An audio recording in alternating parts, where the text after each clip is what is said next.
involved, inclusive, and being used as tools and tools and resources. And so I just wanted to step up and represent the small persons out there. So it was very important for me to do so. But it's a sacrifice. Yeah. It's a tremendous sacrifice because I'm going against the grain. You're talking about maybe an average of 20 years between me and the rest of the commissioners on the board. And it's not a knock on them. It's just it's a knock on us to make sure that we have, and it's not taken away from them, but we have the best people out there representing us. And South Side, where I grew up at, and the West Side as well. I saw that there was a need, like the food desert on the West Side, or, all the traffic issues that's going on the South Side, and, growing up with the crime coming back into our face, just seeing all these different things out there in our community, it was just time for somebody to step forward. And I said, I'll give it a try, at least 4 years at it, and if it works out well, then I'll do it long term, maybe go up. I'm not going to mention none of that stuff. Go up in politics, but as I learn and I grow, I have a better understanding of what we need to do. Unfortunate thing is I need help. And what I mean by I need help, I appreciate some of the leadership that we have here in our community, whether it be on the city, on the county, or even in the school board, but we have to get younger. Because what's happening in our community is because we're not younger and we're not in touch, whether it be the electorate or whether it be the actual people in office, because we're not younger, our ideas, our intellect, our responsibility is not being addressed. Exactly. And so when you say we don't have parks because you got to look at your electorate. If you're saying our school system is an issue or problem, you got to look at your electorate. When you saying that you don't have county resources, county support, you got to look at your electorate. And my thing is, I don't blame us. I blame all of us, because my thing is, if we're not creating a strong, vibrant electorate, then we're not going to progress within the confines we live in. And so, looking at, and this is just facts that you can pull off the internet. Looking at it, you're 65 and older. They get it, they understand it because they were grounded in civil engagement. Exactly. And somewhere down the line, after I got out of high school in the 90s. We stopped touch with civic engagement. And what I mean by that is we're not challenging young people to understand who their leaders are, who your senator is, who your House of Representative is, who your local official are. I mean, we know the mayor and we know some of the aldermen, but we don't know the commission. We don't know the school board. We don't know the reps, the House reps, the local state reps, the local state senators. And these people affect us vastly in majority senses than anybody in the presidential office. I mean, we can complain about 45 all day till we're blue in the face, but we quicker to make things happen if we affect our school board, if we affect our county commission, we affect our cities. And we got to get past the point of it's just not Savannah anymore. It's Savannah, it's Pooler, it's Port Wentworth, it's Thunderbolt, it's Tybee Island. There are all kinds of different municipalities in our area, in our community, and we have to look at that. We have to look at how Effingham affects traffic in Chatham County. We got to understand how Bryan County affects the job market here in Chatham County. And see, I think that we just commonly let things slide, but all these things commingle with each other to make Chatham County the way it is. I said a mouthful. You did, and we're gonna touch on every part of that. Okay. But I like the fact that you pointed out at some point we became disengaged with our government. But what I did notice this year with the local elections, it was like it was a recharge, especially in our community, because not only did we have a number of younger people running with the school board elections. We had Taisha Whiteley on, and I was very intrigued by her. Yes. And then we had the recent election, and that was a whole fiasco about how the community just came together. And what I saw on the news, there was a lot of like mid-age people voicing their concerns about the voting process for the midterms. And I'm like, I've never seen this level of engagement. Even in my job, like citizens knowing what's going on with city politics and people knowing what's going on with county politics, like it's a lot to keep up with, but I'm proud of people like finally just getting the wool off of their eyes and letting things happen to them. Like, no. But my issue with it, Melly, is this. I'm glad what we did when Stacey was running. Mm-hmm. We all happy, glad, and everything. 2 points I'm gonna pull from that. Go for it. Point number one is what Stacey did was Stacey proved that a woman, a minority, a young person can win in Chatham on any kind of platform there is if they put the muscle and mind frame to it. And the other thing that I'm disappointed in is, and I haven't looked at the numbers as far as going through Friday, but because now we don't have a minority that's running, we're not energized and we're not engaged. And the same position that held us hostage 2 weeks of last month is up for election, and we're not voting to get a change in that position out there. And I encourage everybody on December the 4th, it's our obligation, it's our duty, it's our responsibility to step forward, and let's make sure we go into the polls and you have a public service commissioner and a secretary of state on the ballot. It won't take more than 2 minutes to go and get in the poll and vote on this thing, but it's imperative that we get in there and vote, because if we don't want the same atrocities that happen as far as secretary of state is concerned, it's going to happen right again if we don't get out to the polls and vote for secretary of state. It's crucial, because I think there are a lot of things that we need to do in coming into the modern age. And what I'm doing now personally is I'm going to different communities across the United States and figuring out how they're handling these voting situations, because we got to modernize in Georgia. We are like dead last so as far far as Georgia's behind, concerned, as far as voting is concerned, and it's by design. And it's going to keep being by design if we don't get people to wake up and run for public office. I get ridiculed all the time about, hey man, if you don't like the process, step up and vote. I get ridiculed all the time about it. But the seriousness behind that is, if we don't get out there and put quality, and I'm going to say it again, quality candidates out here to run for elections, we're going to get the same slap in the face we've been getting for decades and decades to come. And so, and I know as far as my counterparts are concerned within the electorate, without saying Democrat, Republican, and go into all that spiel, it's organized versus chaos. And my thing is, if we're not willing to get organized, we're going to see nothing but chaos on that side. I agree. You got some questions? You got some questions? Because Brooke is writing down everything. I'm trying to keep it all together. But so I want you to explain that a little bit, because I want some clarity on that. Explain which part that you need. The quality candidates. A quality candidate is this is what I see, and this is, once again, this is known. I have to put my disclaimers out there too, because I don't want nobody saying that James is talking about me. But my disclaimer is this: yes, one day I might aspire to run for Congress, right? But the best way for me to run for Congress is to run for commission, to run for chairman, to run for mayor, to run for state rep, state senate, then run for Congress. Right. Because what that does is it gives me a pathway, and all the destructive behavior that goes on, it would have happened during that time frame, because then I have a history. But if I want to just jump out there and just run for Congress right off the rip, and I'm not telling nobody not to do that, but it's harder for people in the electorate to vote for somebody that they don't know the historical background on individuals than to vote for somebody who went through the ranks like a job. It's no different. I've never seen it where they pull the CEO straight out of college. Facts. except for Facebook, of course. But the thing is, a CEO, he learned the copy room. He learned this fact. He learned that fact. He learned that fact.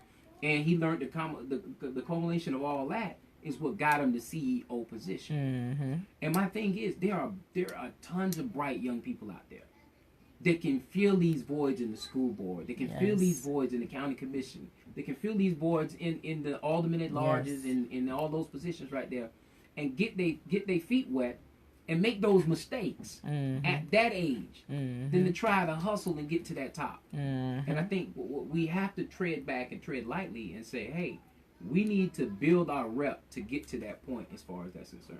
I hope that that's part of the piece.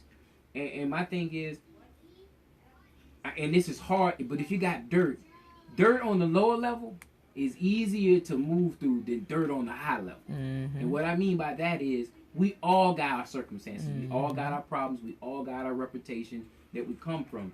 And, you know, but what we can't do is let the things that we think that we can't run for office block us from getting there.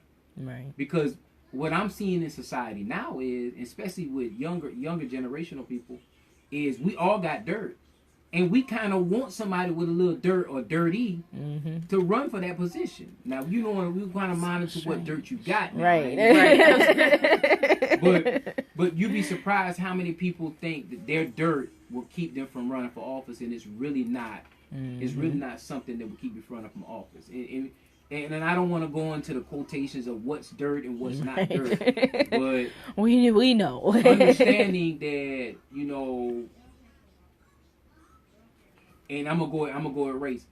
A Caucasian male is not gonna understand the problems of a black female. Fact. And it's they're not gonna, because they come from two different societies. Now, when I say that, and there's no slight against anybody who's in office, city of Savannah is a majority black city. We all know that's facts. We gotta learn to put in people, and I'm not knocking those people in office, but we got to make sure those people are in tune to what problems are happening in the black community. That's why crime is continuously going up. Now, if you can't put the map together without me having to solve it and getting in trouble, that's on you. But we got to understand, if we don't have the right people representing us, then we can't cry and complain. And so, you know, building that repertoire, you know, what I was good at doing was I was good at community service. You know, I had mentoring programs. I never desired to run for public office. I wanted to be the NAACP president, to be honest with you. It was 8 years ago, but I'm not going to say that out, you know. But it wasn't offered to me, and I wouldn't have the opportunity. And I followed suit, and I said, hey, man, you know, there's a position coming open. I'll run for it. And, you know, I ran a grassroots campaign because I ain't got $1 to my name. And, you know, my thing is, when people say, man, you got to have 10,000, no, you don't have to have a lot of money. I grassrooted. I knocked on doors. I knocked on 3,000 doors myself. You know, we knocked on 6,000 doors as a campaign. We made sure we did literature and we did what we had to do to get the things to be successful. You know, when people tell me, man, you gotta have $10,000-$15,000 and you gotta have this and you gotta go broke. No, you don't. You just gotta pick your battle. You gotta pick your race. Pick your first race. Get in office. Learn how to be a politician, and you'll maneuver, because people will start seeing your platform. People see how you are as a candidate and how you're a person, and they'll believe in you and they'll support you. And that's what we got to get to, as far, especially when I say young people. And I say young people, I'm talking about anybody under the age of 50. We got to get to that point of, we can't say that we can't do. We got to get past can. We tell our kids that. But we don't believe in ourselves. We don't believe in ourselves. You know, I was thinking about your campaign too, because I remember when you were running, and that's when the chamber started gaining momentum, and it was just a strong push to support you. You know, and I can't remember how long your opposer had been in office. She'd been in office 4 years in that position and 16 in the previous position. That's a long time. But it was all in that same district. Yeah, that's a lot of history. And so for you to go up against that and then win that seat, that was a major deal for us, because, I mean, there were some other things that was occurring during that election season as well. But to know that you got that seat, that was major for us. So I do want to congratulate you again. But tell me, how was your experience running, you know, in that election, knowing that you had to go against someone with so much history? Number two, we're in the South, so you can't, you know, hide from race. And then number three, it was your first time running for an office, you know. So, and tell me about that experience. Well, be honest with you, I had an advantage. I'm a chemical engineer who understands numbers. Yeah. And so basically what I did was I divided by 8 precincts that I had. And you understand what precinct she's going to win, what precincts I'm going to win. Mm-hmm. You already understand the chemistry right there. The goal is not always, and this is free advice right here that probably people pay good money for. Uh-oh. The goal is not to win by numbers. The goal is just to win. Mm-hmm. And so if you got one more point than that person, you won. Mm-hmm. And this is not knocking my opponent at all. But 611, which is Bamboo Farms, it was not touched at all. Windsor Forest and Georgetown were the strongholds. Mm-hmm. And my thing was, I knew I couldn't win in Windsor Forest and Georgetown. But it wasn't about winning in those things. It was about not losing bad. Right. Big difference. You know, we go out, well, I'm trying to win it. Nah, I'm trying not to lose bad. And so when you look at those numbers, if I can pull 200 points here, 300 points here, and I can reduce those numbers, and then 611 had phenomenal growth over the last 4 years because they had built 2 or 3 subdivisions out there. Okay. So now you in tune to those people that build out there are standard class, happy-go-lucky families out there who see same values as me. Mm-hmm. So therefore, you make sure you insert the picture with me, my child, and my wife. And guess what? You go. And you put it out there as far as you being a family person, and no literature is going out there, and it's really a minority-driven kind of community out there. It's a family-oriented, minority-driven community out there, and you start talking to those people. That's how you went over. Right. Wilshire, another stronghold that had been a stronghold in previous years. But that wasn't in my district, and that's a whole nother conversation because I don't know how I ended up with Wilshire, which is 5-7, and I lost Paradise Park. Because if I'd have had Paradise Park, which should belong to me, I would have won by 1,000, 2,000 votes. But that's a whole nother gerrymandering conversation. Boy. Another perspective.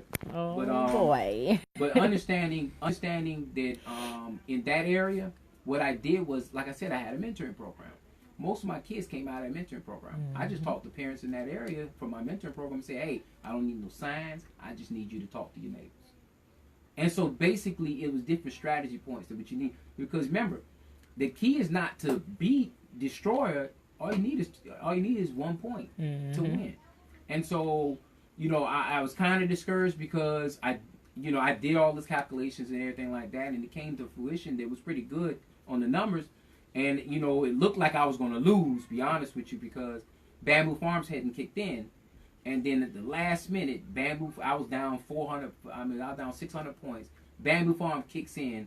I'm up 200 points. Wow. And I won the election. So wow. You know, that's pretty much as easy candidate I can get. But, you know, if I didn't win, my goal was to go school board the next 2 years. And, you know, if I didn't win out, you know, you don't do too many races outside of trying to, you know, win from losses. But I had already built my confidence up and built my aura up to say, hey, I'm going to keep moving. And I told myself after I won, I said, hey, James, you got to be built on honesty, transparency, and accountability. Mm-hmm. You know, if you don't know the answer, James, then just say you don't know the answer and say, hey, I'll get back to you to get you the answer. And I try to pride myself on doing that. And that's just from my upbringing. But I kind of enjoy it because when I go to places, because I'm the young one, I'm not the known one, that people will walk right past me, not understanding that I'm the county commissioner. Right. And I'm not arrogant by far to say, hey, well, you ain't going to treat me that way. Nope, I kind of enjoy it because, hey, thank you for not stopping me to ask questions because I see what my counterparts go through on some of those questions. So, hey, but I don't ever run from anything. Right. But it's just a matter of Savannah is so old school oriented that whoever in the old school position, those are the people we adore and we enjoy, you know, kind of putting those plateau pieces. Definitely. I like how you use that strategy for your family, because we've seen politicians do that all the time. Obama effect. That's I love it.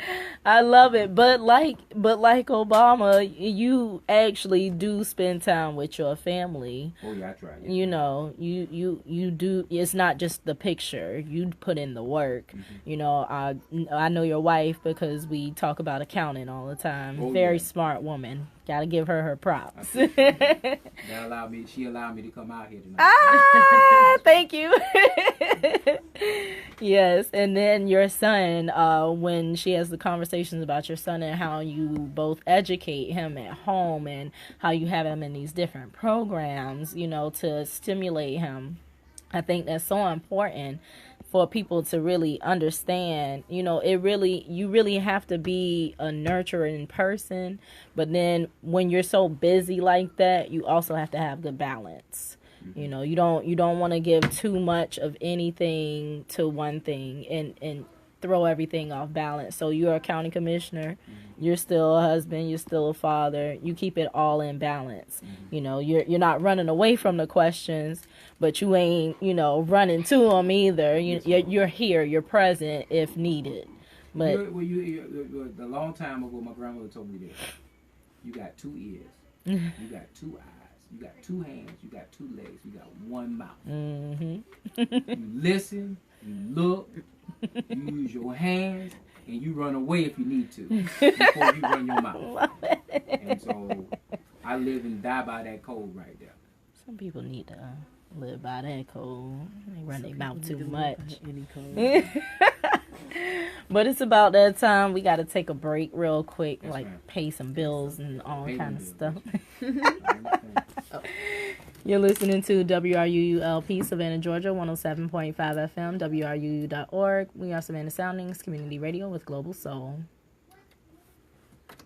This portion of WRUULP Savannah Soundings programming is brought to you by Jones, Boykin, and Associates, LLC, Savannah's hometown law firm. We got some questions up here for you, too. Located in the historic Starland District, Jones, I know Brooke got some Boykin, questions. She's doing all the handle note personal taking injury and everything. claims, Terrible. business and general Taking litigation, enough notes. DUI defense, and Social Security disability Yeah, and from the workers' live. compensation I ain't see any claims. questions on the live. Contact Jones, Boykin, and Associates. You don't see any Call questions on the live? 912 I'm gonna mess with Brian. 236 I see Yeah, Brian. I see Brian.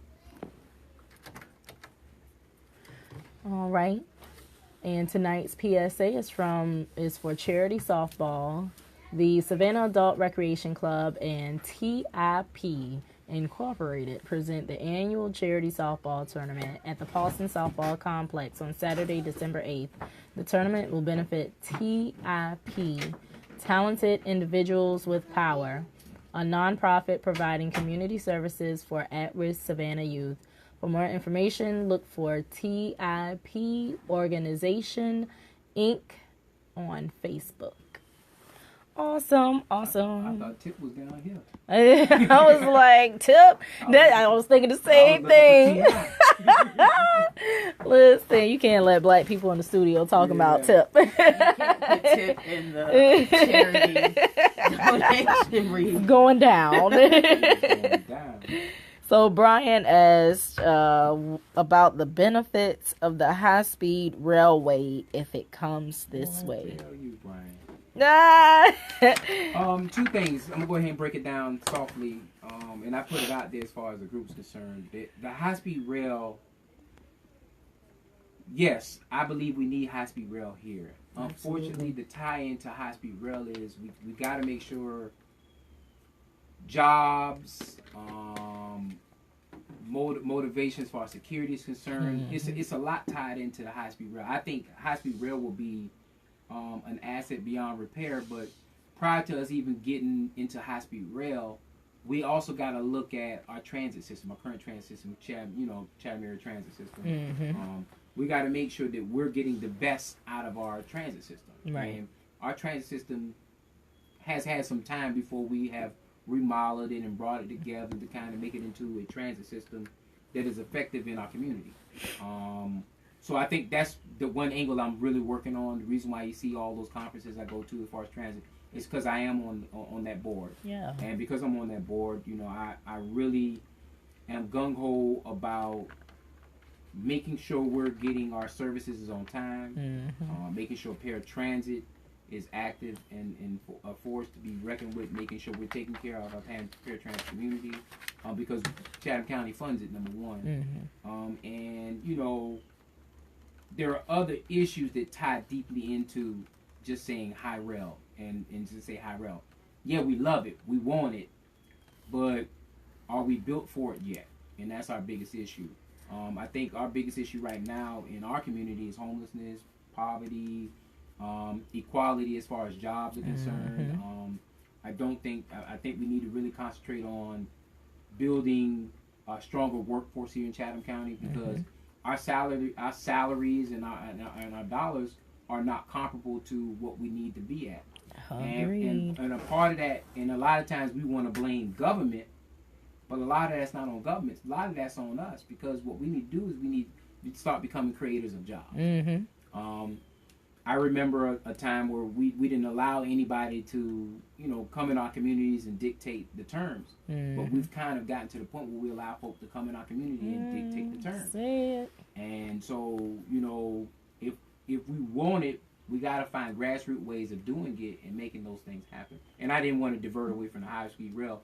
Me and Brian know he can call me anytime about that high-speed rail. But since he asked the question, I just want to make sure that, and I never thought about it at the last conference, how so many things play into high-speed rail. And that poverty level plays deep into it. Homelessness plays deep into it. Workforce development plays deeply into it. And current transit system plays deeply into it. So I don't want him thinking that I'm trying to scapegoat the question, but I think the question is we have to address a whole multitude of things prior to really making rail, high-speed rail, a thing where we can actually invest in, because it's a lot of money, a lot of dollars. And I think the other piece is bringing in private entities to help out on that.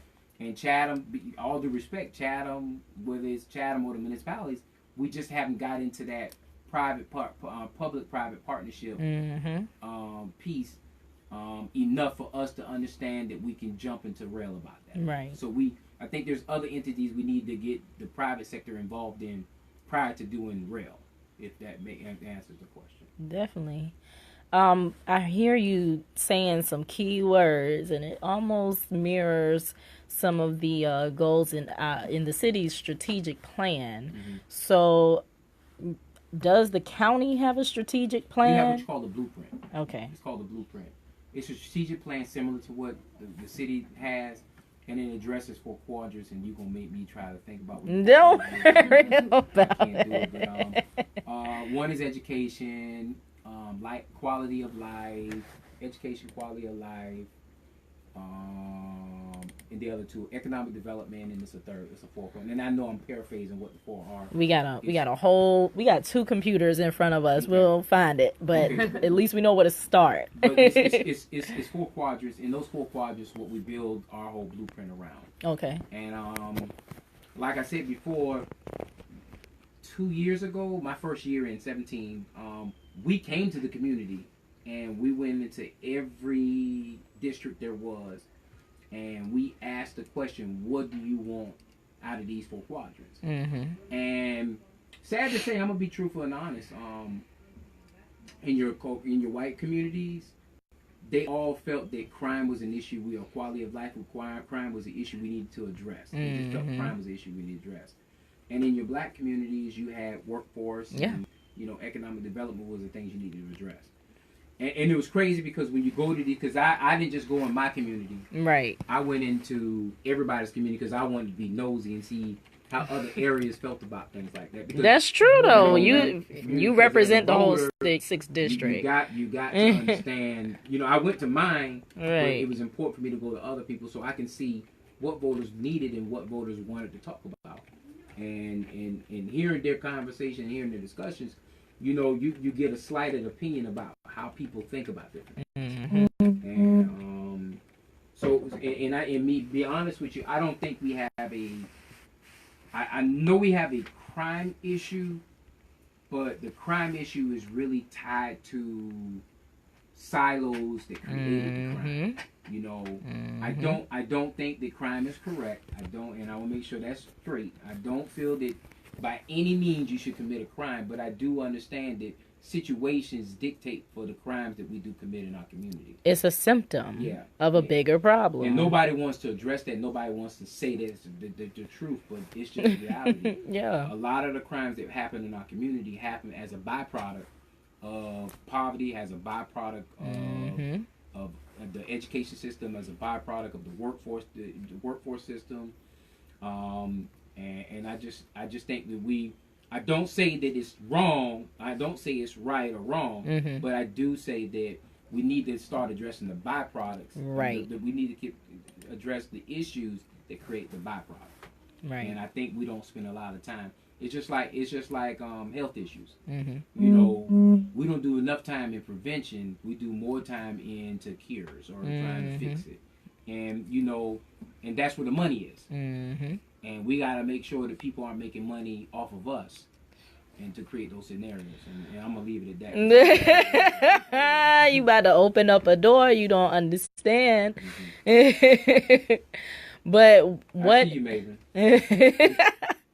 What is the county's priority for next year?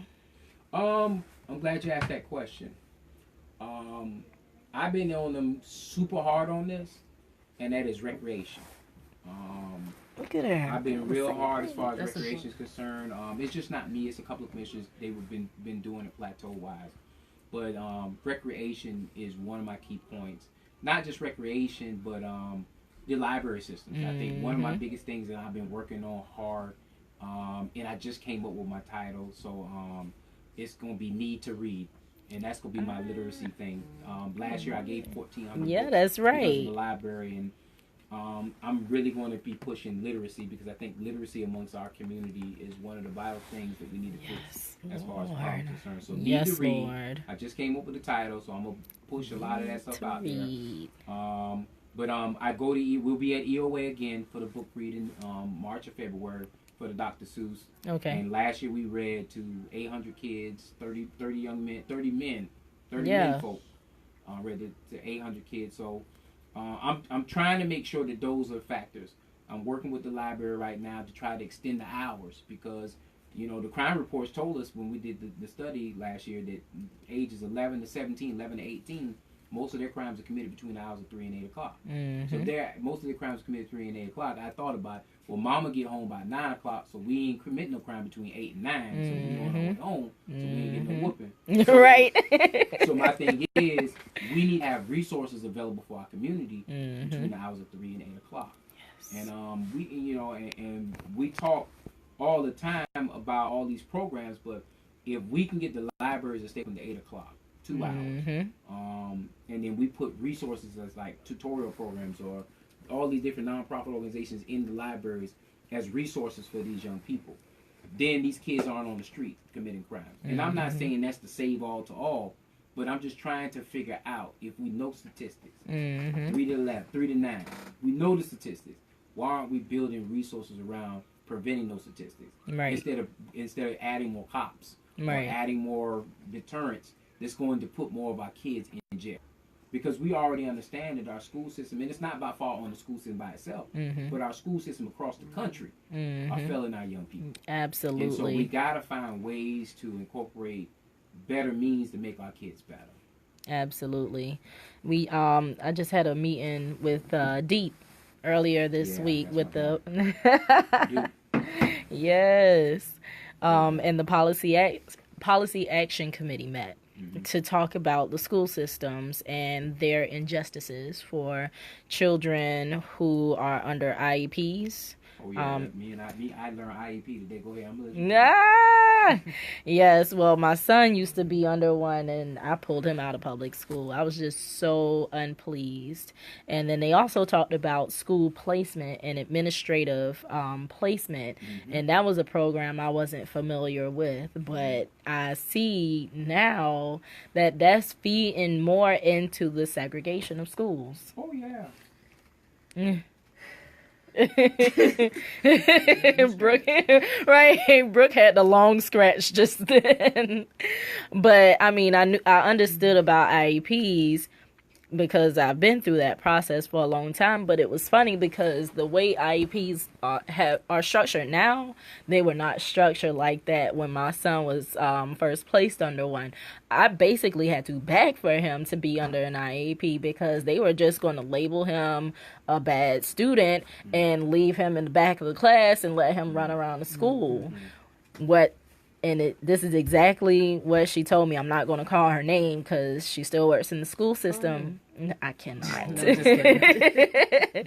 But I was doing her taxes, and she's a pre-K teacher, and she said, "Why don't you get him an IEP? You know, all the little white kids have them." And, you know, they have special services and special accommodations to make sure that they monitor all of those issues going on with those kids and they can still be in a general learning environment. I said I never even heard about that. No one was ever going to tell me about that. Fast forward 10 years later, you have all the black kids with IEPs all in one general classroom setting. All they did was just what was the bad class that used to be on the teams? Well, you didn't grow up in Savannah, but they always had like the SPED class, but then they also had like a bad class, and all they did was put all the kids with the IEP in the bad class. So it's not even serving the purpose that it's supposed to anymore. And just pipeline in the prison. That's exactly what it is. Well, two things. I taught school. I don't know if you knew that. I did not know that. I taught at Jenkins for 1 year. Really? And it wasn't, and I shouldn't say it, but I'm going to say it anyway. It wasn't the kids. It was just, I just couldn't get with the testing, and you had to do this, you had to do this, you had to do this, you had to do this. But they gave me, and I asked and I requested all the bad kids. I said, give me all of them. I want all, every last one of them. Because what I thought, what I saw my first semester, I didn't have it, but my second semester I saw it, and I said, hey, I want the bad kids because they have character. And my thing is, what you do with what considered, and actually I shouldn't call them bad kids, but what you do with bad kids that have character is you just build on their character. And so basically, I brought science to life because I love science, and it was biology class, and I taught biology, you know, the study of life. So basically, we did, and a lot of my kids are still in Savannah, and I see them every now and then. They're all over the place. But instead of me calling them bad kids or treating them bad, I dealt with them like it was a kid who had a social issue with his parents and stuff like that, and it was and you knew it, and he had already tried every other teacher, so he wanted to try me. Of course. He jumped at me, and I said, and the old Q came out of me. Said, this how we want to do it? Oh, Lord. Let's do it. We can, wherever you want to meet it, we can do. And I knew I was wrong for that. But instead of him, we didn't report her, we didn't do anything about it. He ended up breaking down and said, hey, man, nobody has ever challenge me like that or accepted my challenge. Everybody else just backed down from me. And I said, man, I don't, my thing is, I know your outcome if you don't do well in this class. But I don't think you understand the outcome. And so my thing is, I understand whatever you're going through at home, man. I ain't going to pressure you, push you, or anything like that, because all it's going to do is erupt that anger at the wrong direction. And so I said, hey, man, do me a favor, sit in the back of the class. You put your head down, whatever case may be, and then after class, I'll go over your work if you want to help me go over your work with you and everything like that on an individual basis. But I know it may have not, in technical terms, been the best thing to do for that kid, but in the reality, we don't have the right social services to deal with what he's dealing with, problematically speaking. Right. Because he's dealing with a situation where he was dealing with a situation where his mother was evicted out of her house, out of her apartment, and they don't have food to eat. Right. And I ain't thinking about grades. Services that we don't even look at sometimes. And a lot of times we turn our head and say, that ain't our problem. That ain't my issue. A lot of times we forget that we all have people who are struggling in our community. It's sad when we're not addressing the fact that we have people in our community who sleep and live in their cars. Sure do. We got people who live under bridges. Mm-hmm. You know, we got a workforce problem that a mother has to work 60 hours a week just to make ends meet. And that ain't making ends meet personally. Go get them. That ain't making ends meet personally. That ain't making ends meet personally, but that making ends meet. And it's important. Mm-hmm. That's really important that you mentioned that. I went to the school budget hearing earlier this year, and they were talking about the level of funding for social workers, how they wanted to make that a priority.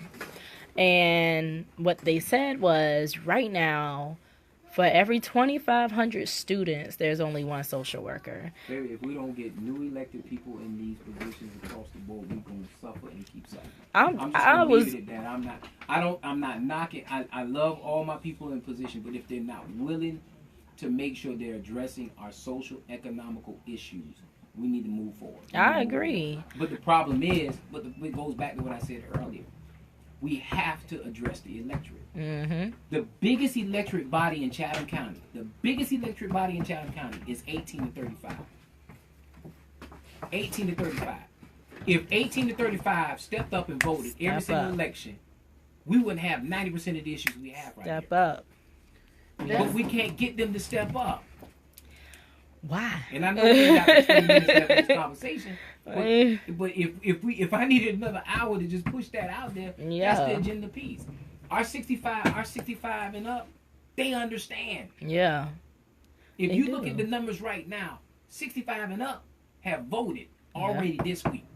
They will vote next week. They carry every election in Georgia. And I'm not mad at them.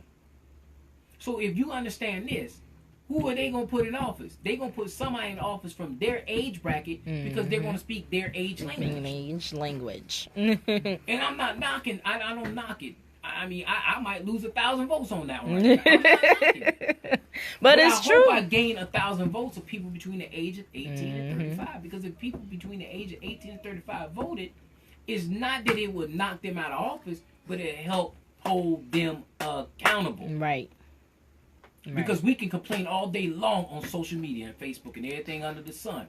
But if you ain't engaging your elected officials and telling them, hey, what about me? Then you're going to get forgotten in this conversation. And it's crazy because this has been the same rhetoric since for a long time, but I know the message was even more clear when people were trying to support President Obama. Like, y'all got to get out and vote, trying to get young people, like, message it, rock the vote, all type of different marketing strategies. But it worked. It did work. I don't understand, and I can't, it's no blame, but I pose this question all the time. How do we reach the people our age who don't necessarily think like us? How can we reach them? That's something. I think what we got to do is we got to create cohorts. The ones who do understand and get it got to create cohorts, and then we got to create cohorts with those people, and then you got to create smaller circles. I think social media in its goodness, it's also made it, and like, no, goodness is not a word, but in its greatness, it's also been a deterrent, because what social media did was, what we used to do is we used to be able to know who our neighbor is. Now with social media, my neighbor may be in Akron, Ohio, because that's the person I click on Facebook and talk to in Akron, Ohio, because that's my girl, or that's my boy, that's my people. You know what I'm saying? And we don't know our neighbors no more. And because we don't know our neighbors no more, it becomes problematic. Or because we've not learned how to timeshare things. And what I mean by timeshare things, hey girl, you know, or a group of us, and we all got kids, right? We all need jobs, right? Well, it's 12 of us, right? Well, the 12th person, you stay home and you take care of the kids, and 11 of us going to work, and we're going to give 10% or 5% of our salary to take care of you. We stopped doing that. We did become... We're not a community anymore. Yes. And we're not a village no more. And That's when we start the village and the community, we stopped that. We stopped that whole. And then another big issue is church. And I'm glad we're at the end of our road. Come on with it. You still got 10 minutes. Too early. Church. I brought up church too early. Church. I mean, my personal opinion, churches have lost ground to what our mission statements are. Yes. Our mission statement initially was to take care of poverty, and poverty is right behind us sometimes, and we look the other way. You know, when poverty walks into our house and gives us an opportunity to be charitable, we chastise them, we put them out, and we run them away before we even try to help them, because we look at their appearance and say, oh, God wouldn't send something like that, but we forget that Jesus Christ walked around with the regular people. He wasn't in the church. He was not fancy. He was with the regular people. So when we look at how our struggles are, you know, when a person in poverty can't go to church, you know, when they can't go to church, they can't depend on government. They can't, you know, I got to work all these hours, or housing issues.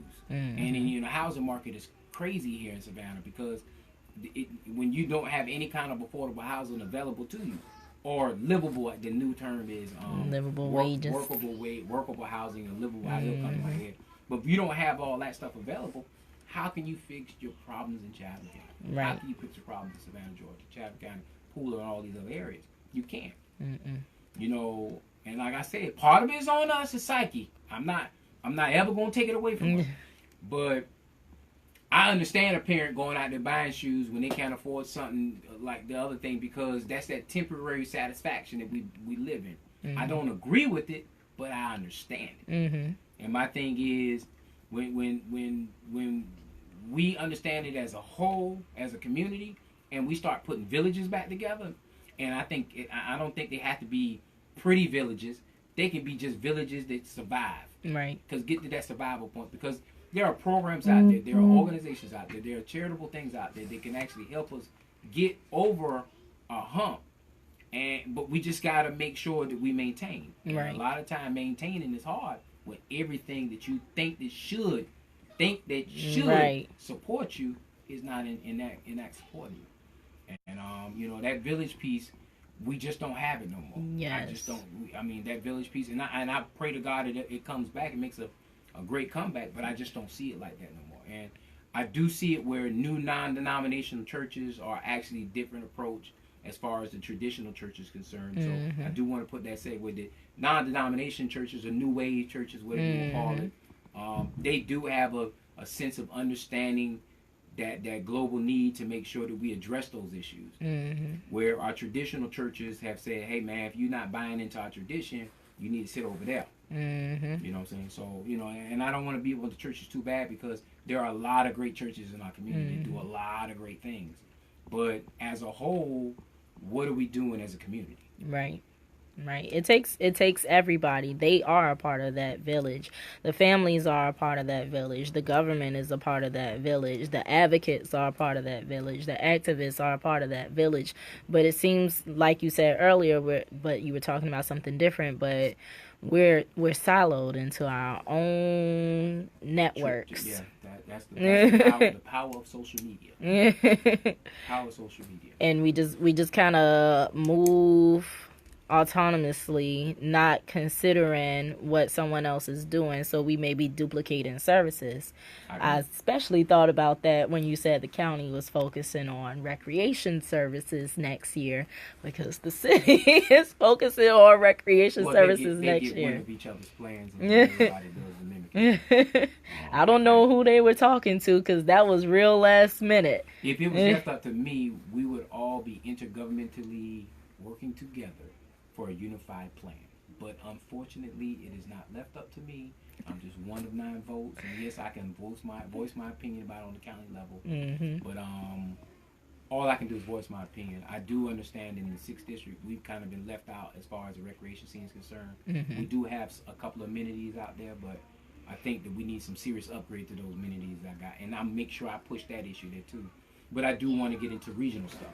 Regional stuff is like doing a regional gymnasium of some sort, where you have 15, 16 volleyball courts that convert over to 18 basketball courts that converts over to an indoor track, that you can bring other counties and other municipalities into to be competitive as far as on the whole natural scene. because I think that recreation is another big key, but not just recreation, but wrap around the recreation is big important too. Did I mess up? No, you were fine. I went into mom So the mode. recreation is happening here. In the studio. Right. They're just being kids. Yeah, yes, Lord. We got the kids in the studio tonight, y'all. But before we let you go, I want you to talk about your plans for the 6th district. My plans for the 6th district is followed. And it's just not planned for. I got a multitude plan. Plan for the 6th district is make sure that we focus on recreation, getting that piece going. I do want to work with Southwest Library as far as expanding the hours as far as service is concerned, so I can get more, so I can get those kids a place to actually be involved in playing. The flyover is finally complete, and it's, you know. Yes, thank that you. was work hard for a full year that I had to actually, you know, communicate with engineers, and they were great about it. Oh, that was the best thing that hit Georgetown. We got a light over there off of 17 that had been needed. You had almost 9 to 10 people who had lost their life at that point of contact, and you know, we finally got a light there too on the backside of that. Economic growth is coming on the south side along 17. You have a lot of growth going to happen out there. 204, of course, the city got a 500 something out unit development going out there past Hooters and all that other stuff going out there. So you got economic growth. That's on Commissioner Odell's side, but it still affects my side because those people in that traffic will come on my side as well. But looking at making sure we stay on the ground as far as economic development is concerned. I'm going to do a personal challenge and go through my own district and start going to businesses and talking to businesses and say, hey, what can we do to network with the schools? Because I think I wanted the schools to sit out and do this, but I guess because of resources tied, what the case may be, it's hard to do. So work with all the businesses in that district to start building programs or building funding apparatuses or even activity apparatuses to help out my schools, and then tie in those school partnerships with those businesses in my district, which is one of my major goals, because I think that the PTAs and all those assistant programs and organizations that help out the school system, if they have financial help and they have, you know, amenity help, they can actually do a lot more for our community. So that's one big program. Of course, reading is always going to be on my topic of discussion. Getting that reading initiative going is going to be very, very important. Chatham Area Transit this year right here, I do need the community to understand that when Chatham Area Transit asks for your involvement, step up and be involved whether you ride the bus or not, because this year right here coming up, we're going to survey the community, and we're going to keep serving the community how we feel transit needs to be more effective, more ready for our community. I don't want us to go in there and bash. I want us to go in there and boast about what can we do better, what can make our community stronger as far as transit is concerned. That's a big initiative on the horizon. You know, EOA, that's another board I sit on. And EOA, we work hand in hand with that early Head Start and Head Start program. Right. You know, I really want to make sure we look at all our programs and we make our programs grow. And so that's something big for the community, because you got Georgia Powers working with us now, helping with energy assistance for our 65 and up and older crowd. You have you got a housing program over there that does all kind of stuff as far as getting people from transitional housing into permanent housing. You know, you have a workforce development over there that's helping people get better for jobs. And while I mentioned that, the big code language word against our young people nowadays under 30 is going to be soft skills. I was just talking about that last night. You know, soft skills is something that we have to make hard skills now. Because if we're not taking the time to make soft skills and the hard skills, that's the code language that's going to keep younger generation of people out of position. And I put a code out there as far as soft skills is concerned. And soft skills is being able to adapt and be able to communicate in the working environment. Long story short, if we're not able to go in code language and work in those environments, we're going to be left out there on the streets. So soft skills is going to be the new, I'm telling you now, the 2019 way of keeping you from getting a job. Where they say, well, he doesn't have soft skills. He doesn't know how to relate. He doesn't know how to talk. He don't know how to put his voice on. He don't know how to use kind of words that he needs to use. Soft skills will be the deterrent point. But and the other thing is workforce development, which is always going to be my thing, but not just workforce development. for us to get young people to get creative with jobs and ideas, so we can become entrepreneurs. So we can hire people. So we can cut some of this. Retention we got as far as not having employment is concerned. So those are things that I have on my horizon, my plate. I probably have 1,000 more. If you told me, I wrote it all down. So I can have a list, but that's just coming off the top of my dome. Listen, this whole interview came off the top of your dome, and I apologize because we sometimes provide our guests with outlines, but you were just so authentic with every response. And I want people to understand that when they go back and look at this interview, that you were not prepared for any of these questions tonight. So if you weren't prepared in advance, then this is genuine. You truly care about everything that you're saying. You know, so when it's time for re-election, we gonna play this video back. Absolutely. You got our full support. And we can say that because you're not running for re-election right now. It's not election season, but yeah, there you go. It's not election season. Unless I get jumpy next year. I'm not jumping next year. They make us interview all the candidates if it's election season. So since it's not, to be fair, yeah, we can be biased right now. Right. I love it. But thank you so much for coming through tonight. It is 10 o'clock already. That's how we do it. Yes. Let me know if you ever need me to come back. That's fine. Absolutely. Thank you so much, But Commissioner. I got my questions, though. Yeah, I got you. Commissioner J. Jones, everybody. Thank you so much for coming through. That was Real Talk on WRUULP, Savannah, Georgia, 107.5 FM, WRUU.org. We are Savannah Soundings Community Radio with Global Soul. Good night. bye. Okay, so I just want to get a photo of you by the mic. I mean, because you were killing me because you kept taking. I'm I like, is she know. going to take the picture? No, or not? you should have seen the angles. They were bad. Okay. Yeah, I wouldn't even put you in that light. Is it on? I got it. Okay, it is. Alright, well, that was dope. As always, I told you our freestyle conversations are always the best. Mm-hmm. Hey, bye.